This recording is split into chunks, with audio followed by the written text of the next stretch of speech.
monopoly, that is what you do. And I said, oh, yes. I see. He said, but the money is there. He said, yes, but because they don't tell you that you are the executor of the trust, you don't know. You just think you're in debt all the time and you're having to borrow money to buy a house and you get a mortgage and you're paying it all back. You could have got it straight from the trust and not had the bother. I said, wow. He said, but through life, just as you play on this game of Monopoly, there are hazards.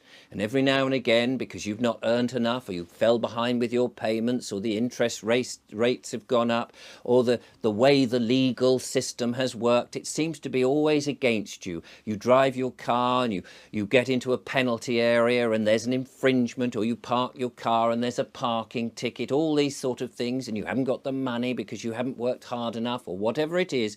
You could end up with summonses to a court. He said, do you know what a court is? A magistrate's court? And I said, well, yes, I've got an idea. He said, it's just the legal department of the Treasury. They want to make sure that you pay the bills or the infringements or the tickets and all of this. And so they'll administer it. So they'll have a convener, which they call a judge, at the magistrate's court, because all court sessions, all legal things start in a magistrate's court. I said, oh yes. And you'll be summoned there. Now, of course, if you know that you're the executor, you can just tell them to say, well, just pay it out of the trust fund. But you don't know that, so you end up going to court. And the first thing that happens at court is, of course, they will say something like, for the record, state your name. And this is where the trick is played on you. Because you don't know who you are, you will say, my name is Richard Vobes. And at that moment, they've got you. Because effectively what's happened is you've said, I'm the top hat, or the dog, or the train, or the iron. You've become the player of the game. You've become the fiction.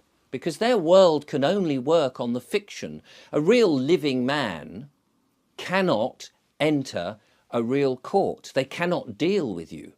So they have to get you to be the legal fiction.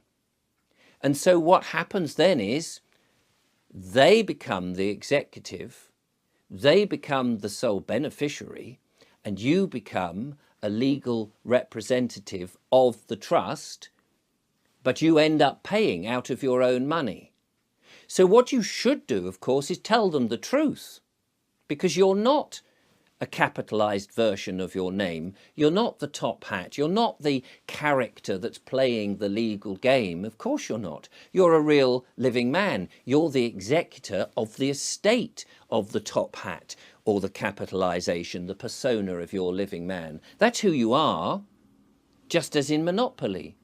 So you would say, well, I'd like to introduce myself. I am the executor and the sole beneficiary of the estate of Richard Vobes, the legal persona. But I am the executor. And as there is only 3 people that can be in a trust, it means the judge or the prosecutor or the Crown Court, the clerk of the court, is the trustee. The role can switch around depending on who is taken the role, but one of them will have that role. They will in fact have a checkbook ready to pay should you announce who you are. Of course most people don't, because they don't know, because this is the greatest secret, he said. But once you've announced who you are and you say, well, I'm the executor of the estate, I'm the executor, I'm the one who controls and administers the top hat. So you're charging this estate the bill of whatever it is, the parking ticket, the inland revenue, the council tax, whatever it is that's not yet been paid. You said, fine, I've no problem paying it. Absolutely. The estate will cough up. Take the money out of the trust. The trust is there. So as the administrator, as the executor, you're the one in charge, because the trustee has to do as you say. And by accepting and admitting and introducing yourself as the executor of the estate and the sole beneficiary, the judge has to be the trustee, and he will have to pay. Well, he won't like that. He'll probably run out of court or say there is no case to answer, because they tend not to like that sort of thing. But that is what it is. You don't need to pay it out of your own money. That's fallacy. You've got this money that's accruing. You can have whatever you like. I said, wow. He said, but they won't like it. And they will do all sorts of things. They will use threats and menaces and potentially try and arrest you and do all sorts of things because they need you to become the legal persona, the legal person, not a real living man, not the executor. They want you to be the top hat, and then they can play the game against you. So you have to resist at all times, because you are a living man. You are the executor.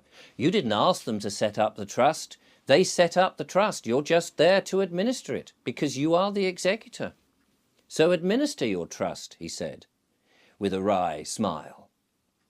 He said, do you fancy another drink? I said, no, I'll get them. So I went to the bar, thinking about this buzzing in my head. And when I came back with another glass of ale for us both, 2 glasses of ale, I noticed he was nowhere to be seen. He had gone. The board had gone, and all the things, except all that was left, was the little silver top hat. And I could almost hear the words ringing in the air. You are the executor of the legal estate. The trust is in your name. Grab it.